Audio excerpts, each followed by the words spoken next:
PMC ये जो scam है, इस मुद्दे को लेकर हम अभी मेरे साथ कई सारे लोग हैं जो इसके प्रोटेस्ट में थे कुछ दिनों से। और 2 दिन पहले भांडुप में जो ड्रीम मॉल, ये जो मॉल है, वहां पर आग लगी। यहीं पर उनका प्रोटेस्ट हुआ था। तो इस प्रोटेस्ट के पीछे अब इनका क्या डिमांड है और कैसी कैसे कैसे डिमांड्स के साथ ये सारे लोग मेरे साथ अब ज्वाइन हुए हैं। शुरुआत करते हैं अनीता जी के साथ। अनीता जी, पहली बात तो आपका स्वागत है मुंबई दक्षता में। और आप हमें बताइए कि आप एक कस्टमर थी पीएमसी बैंक की, डिपॉजिटर थी आप और आपके हस्बैंड। तो ये जो आपकी स्टोरी है कैसे शुरू हुई और कितना अमाउंट आपका उस बैंक में है और आपकी जो डिमांड्स हैं क्या है? डिमांड तो ये कि हमें हमारा पूरा पैसा वापस मिले, that is our demand only, and time line के साथ मिले। ऑलरेडी 18 मंथ्स पास हो गए हैं, अभी तक कोई हमें अश्योरेंस नहीं आया है कि हमें हमारा पैसा कब मिलेगा, कैसे मिलेगा, और मिलेगा कि नहीं वो भी नहीं पता अभी तक। तो वही हमारी डिमांड है आरबीआई से, सरकार से, महाराष्ट्र सरकार से भी है। तो कोई भी हमारी हेल्प नहीं कर रहा है। हम लोग इतने, हमने अभी तक मोर देन 100 प्रोटेस्ट कर लिए हैं। एंड अभी हमने 2 दिन भांडुप पे किया, डे एंड नाइट का प्रोटेस्ट, जहां हम रात में भी रुके। वो तो हम थैंक बोलते हैं गॉड का या पुलिस का, जिसने हमको एंड टाइम पे आके बोला कि आप आज रात को प्रोटेस्ट नहीं कर सकते हैं। तो हम लोगों ने बोला ठीक है, नहीं कर सकते। बोले आप परमिशन निकालिए तभी आप कर पाएंगे, नहीं तो आप नहीं कर सकते। तो हमने बोला ठीक है। तो हमने उस दिन प्रोटेस्ट कैंसिल किया और बाई चांस उस दिन रात को आग लग गई। तो वो शायद भगवान ने उनको भेजा था हमारे लिए, रक्षा के लिए, जो भी है। तो नहीं तो हमारे लिए तो बहुत मुश्किल हो जाता उस दिन निकलना वहां से। अभी क्या बोलूं, मैनेजिंग अभी क्या करेंगे, इधर उधर से लेके, बेटे से हेल्प लेके चल रहा है घर। लेकिन जो मेरा पैसा है वो तो मैं लेके रहूंगी ना, मेहनत का पैसा है। मैंने इतने साल जो पैसा कमाया है वो मैं छोड़ने वाली तो हूँ नहीं। तो वही हम लोग की डिमांड है और हम लोग उसी के लिए लड़ रहे हैं। हमारे साथ में जो हमारे और भी हैं लोग, वो हमारे साथ हैं। हम सब 18 महीने से लड़े जा रहे हैं, लेकिन गवर्नमेंट है जो हमारी बात को सुन ही नहीं रही है। वही हमें सबसे बड़ा दुख है कि एटलीस्ट उनको एक हमें कंसोलेंस, एक तो हमें आना चाहिए कि कहीं से पॉजिटिविटी कि आपका काम हो जाएगा या हो रहा है। हमें तो अभी तक ये भी अश्योरेंस नहीं मिला है कि हमें पैसा मिलेगा कि नहीं मिलेगा। तो वो हमारे लिए बहुत ज्यादा दुख है कि क्यों ये ऐसा क्यों हो रहा है। यस बैंक और लक्ष्मी विलास बैंक को गवर्नमेंट 7 दिन के अंदर खड़ा कर देती है, और हम डिपॉजिटर, क्योंकि हम कोऑपरेटिव बैंक के डिपॉजिटर्स हैं, बस हमारे साथ वही एक प्रॉब्लम हो रही है कि हम कोऑपरेटिव बैंक के हम डिपॉजिटर्स हैं। तो ये तो गवर्नमेंट का बहुत बड़ा वो है ना कि आपने कोऑपरेटिव बैंकों के लिए कोई गाइडलाइन ऐसे नहीं दी थी कि कोऑपरेटिव बैंक में आपका पैसा सेफ नहीं है, नहीं तो हम लोग कभी वहां रखते नहीं। आप मुझे मैम बताइए कि जब हमारे देश में कोरोना वैक्सीन 10 मंथ्स में बन जाती है, तो 18 महीने में छोटा सा पीएमसी बैंक का काम नहीं हो सकता? 1.5 साल मैम, 18 महीने में 1.5 साल, 1.5 साल। बैंक इतना बड़ा नहीं है। यस बैंक तो हमसे बहुत बड़ा था, यस बैंक को आपने 7 दिन में खड़ा कर दिया। अब आप बोलते हैं आपकी बैंक में कोई पैसा डालने को तैयार नहीं है, इसलिए हम नहीं कर सकते। ये एक्सक्यूजेज आरबीआई हमें देती रहती है हमेशा। तो ये तो मैम, ये एक्सक्यूजेज हम लोग को एक्सेप्ट नहीं है आरबीआई का। तो अब आप जो एटलीस्ट मैम, प्रोटेस्ट कर रहे हैं महाराष्ट्र गवर्नमेंट, भांडुप आज में। तक उद्धव ठाकरे जी ने हमारे बारे में एक भी वर्ड नहीं बोला है। आज तक उद्धव ठाकरे जो देश, हमारे महाराष्ट्र के मुख्यमंत्री हैं, उनकी तरफ से हमें एक वर्ड नहीं आया कि मैं पीएमसी बैंक के डिपॉजिटर को बचा लूंगा या उनका पैसा मैं दिलवा दूंगा। एटलीस्ट उनकी तरफ से तो हमें एक एश्योरेंस आना चाहिए ना मैम। नहीं आया मैम, आज तक नहीं आया। जब बने हुए सरकार कितने दिन हो गए उनका। साहब हमारा पैसा वापस करिए और स्कूल का पैसा नहीं भरी। मोदी जी प्लीज मदद कीजिए। अगर आप देखें, अनीता जी ने बात की, यस बैंक की बात की, लक्ष्मी विलास बैंक, दोनों बैंक जो थे प्राइवेट बैंक थे। प्राइवेट बैंक के शेयर होल्डर्स को आप बचा रहे हैं, जिसका मतलब ये हुआ कि एक आदमी ने पैसा डाला बैंक में, जो कि बैंक ऊपर जा सकता था, नीचे जा सकता था, कुछ भी हो सकता था, उसका शेयर होल्डर बना वो बैंक का, आप उसको बचाते हैं। और जो कोऑपरेटिव बैंक के डिपॉजिटर हैं उनको आप सड़क पे मरने के लिए छोड़ देते हैं।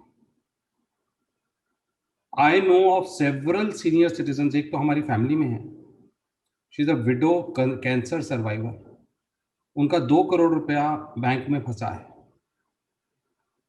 आज ये हालत है कि she has to borrow money from neighbours, borrow food from neighbours for her food and medicine.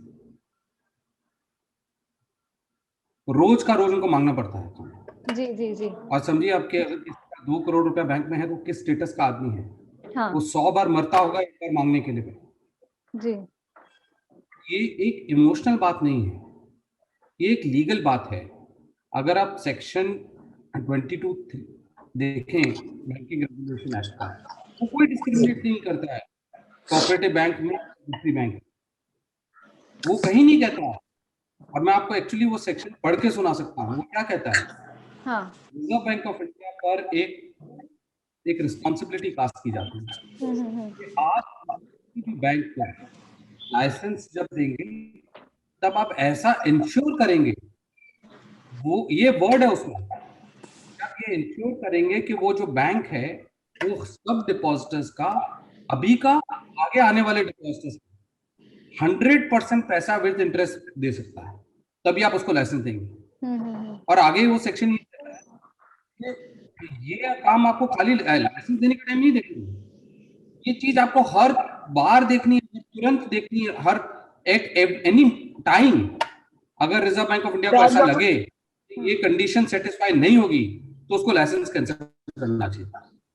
जी, यहाँ पर मैं विजय जी से पूछना चाहूंगी, डिपॉजिट इंश्योरेंस कवरेज जो है पीएमसी ने आपको 1 लाख तक दिया है और मेडिकल इंश्योरेंस जो है 5 लाख तक दिया है, तो इसका फिलहाल स्टेटस क्या है? आप लोग कितना इस चीज से सहमत है? ऐसा है कि जहां तक deposit insurance credit guarantee corporation का DICGC का इंश्योरेंस लिमिट का सवाल है, वो पहले 1 लाख रुपए था, but on 4th of February 2020 को वो 1 लाख का 5 लाख कर दिया गया है, and it is applicable to all the existing bank, even those banks who are imposed with section 35A। तो सबका लिमिट इंश्योरेंस का 5 लाख का जरूर है, लेकिन आप ये बात समझ लीजिए कि कोई भी बैंक में जो भी पैसा रखते हैं, 95% लोग जो होते हैं ना, उनका पैसा उससे कम ही होता है ऑलवेज। आप देखो, कोई भी बैंक उठा के देख लो, 4 to 5% of the people are always having an amount which is over and above this insurance limit amount। लेकिन यहाँ पे हमेशा यही होता आ रहा है कि RBI ने जितने भी अभी तक के बैंक जिनके ऊपर 35 लगा हुआ था, उनको ज्यादातर लिक्विडेशन में डाल के इंश्योरेंस का अमाउंट जो है 5 लाख तक का रिलीज कर दिया, and always they were trying to bank on this issue कि हमने 94% लोगों को पैसा दे दिया, 95% लोगों को पैसा दे दिया, लेकिन वो डिपॉजिट के परसेंटेज की बात नहीं करते हैं कि कितने परसेंट डिपॉजिट उन्होंने रिटर्न किया। डिपॉजिटर्स के नंबर ऑफ डिपॉजिटर्स के परसेंट बताते हैं, लेकिन ये नहीं बताते हैं कि हमने डिपॉजिट का कितना परसेंट रिटर्न कर दिया। और ये मोस्टली जो 5 से 6% जो लोग रहते हैं, उनका ही ज्यादातर पैसा यहाँ पे जमा रहता है। एंड बिकॉज इंडिया का जो कल्चर है, जो इकोनॉमिक सिस्टम है, वैसा ही है, हार्डली 2% लोग इनकम टैक्स रिटर्न फाइल करते हैं, एक अपने जो 100 करोड़ के ऊपर की पॉपुलेशन है उसके अंदर।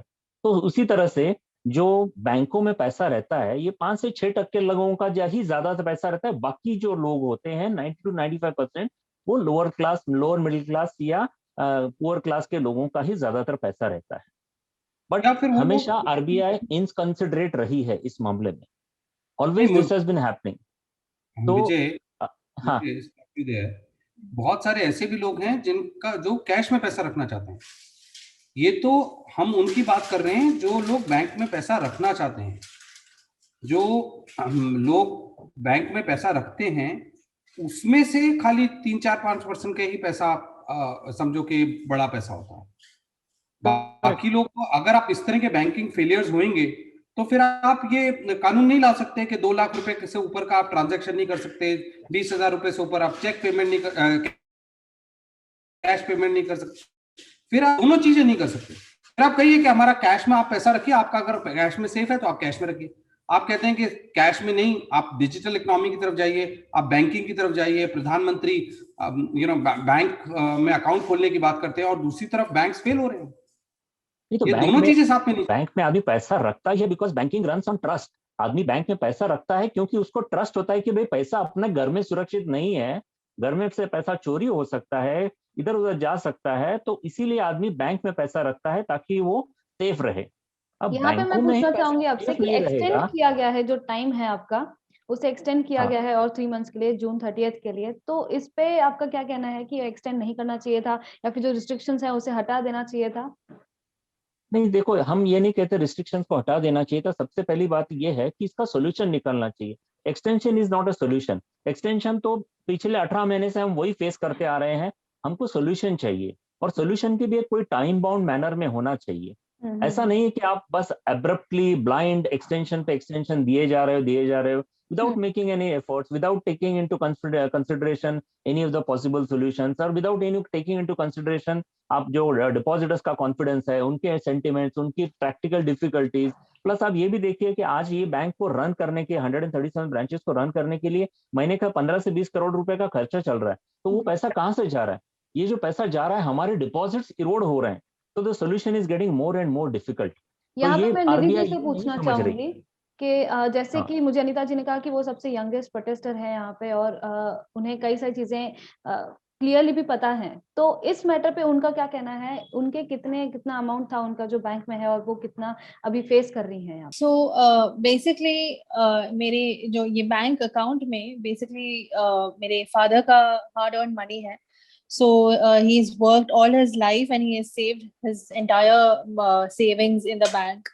और रही बात what am I facing right now is because I want to complete my education, I have my career on stake. और इसी रीजन की वजह से like my father had saved money so that I can go to abroad because my plan was to go to abroad and complete my education. But ये situation ऐसी आ गई है कि मतलब I can't even use the money that has been saved by my father, and now what am I supposed to do? How will I complete my education? How will I when will I finish my career? I mean, when will I start with my career? So situation तो I understand कि सबकी है, everybody, each house, each family, each person is facing something or the other. And ये जैसे Anita ma'am ने भी कहा कि it's not something that कि इतना बड़ा कोई बैंक है that it's very difficult to make this bank come into a resolvent. ऐसा कुछ नहीं है. They can do it. If they can do it to other banks, they can definitely do it for PMC Bank. But I have no idea. Nobody is really understanding why is it taking so much time. इतना delay क्यों हो रहा है? Where their people are literally they're suffering a lot. They are in major troubles.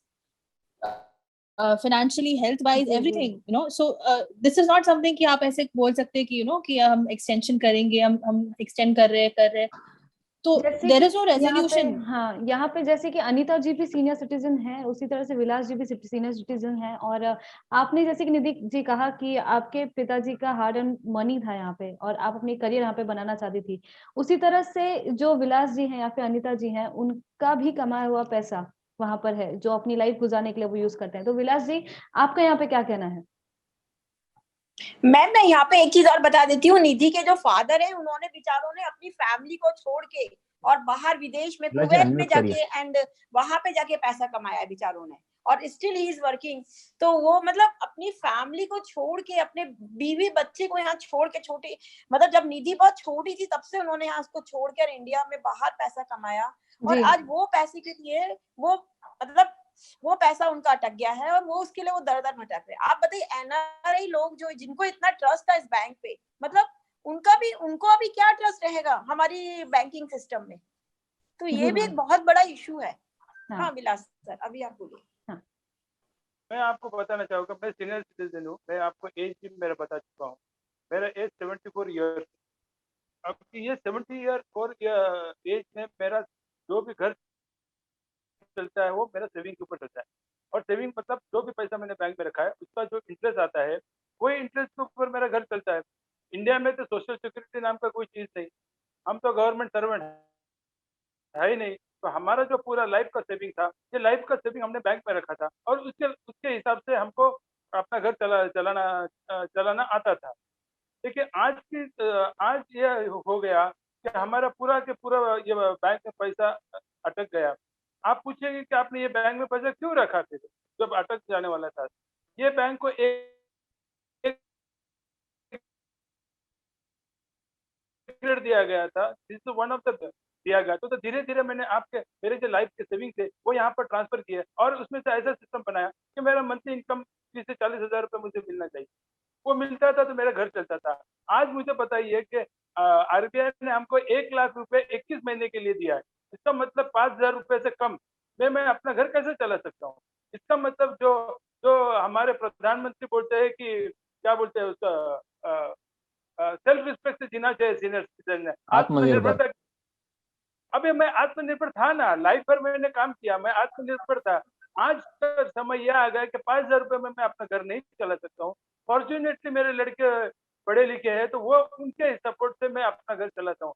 ये कोई तरीका नहीं हुआ आत्मनिर्भर रहने का। ये एज में यदि मेरे को सेल्फ रिस्पेक्ट से रहना नहीं मिले तो मैं कौन से कंट्री में रहता हूँ। और हमारे प्रधानमंत्री तो उस टाइम बोल के गए, उस टाइम भी बोले थे कि नहीं मैं क्या बोलता मैं क्या बोलता हूँ,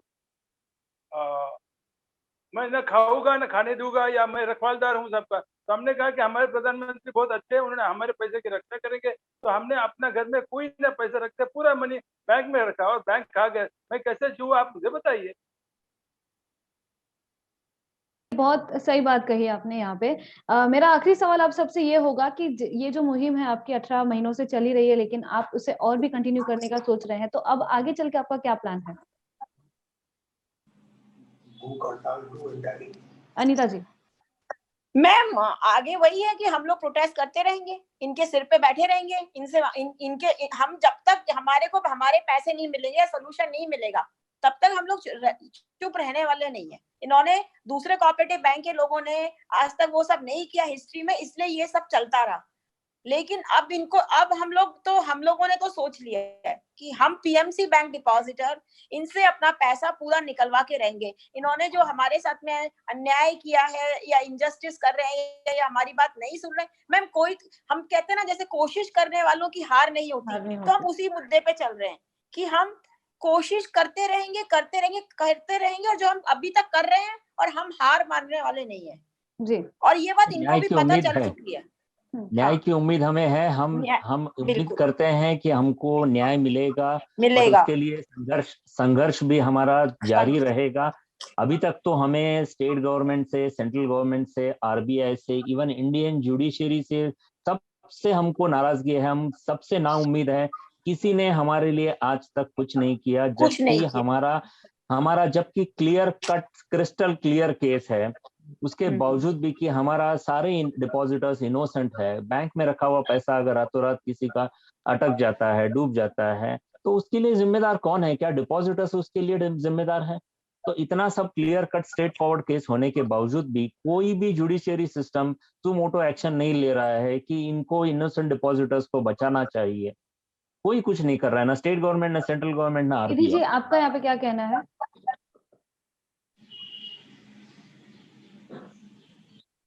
जी डेफिनेटली जैसे कि विजय सर ने कहा कि हमारे लिए कोई कर नहीं रहा है कुछ भी। लाइक इतने टाइम से हम लोग सर सो मेनी पीपल जो ट्वीट करे जा रहे हैं, एवरी टाइम एवरी डे करते हैं, ट्वीट करते हैं, मेल्स करते हैं, प्राइम मिनिस्टर को भी मेल करते हैं और उसका कोई रिप्लाई नहीं आता है। कोई ना कोई देखता है, ना कोई अप्रोच करता है, कोई रिस्पॉन्स ही नहीं है। मतलब इतने टाइम से वी आर जस्ट ट्राइंग कि हम ऐसा है कि हम वॉल से बात कर रहे हैं, किसी को फर्क ही नहीं पड़ रहा है किसी अथॉरिटी को।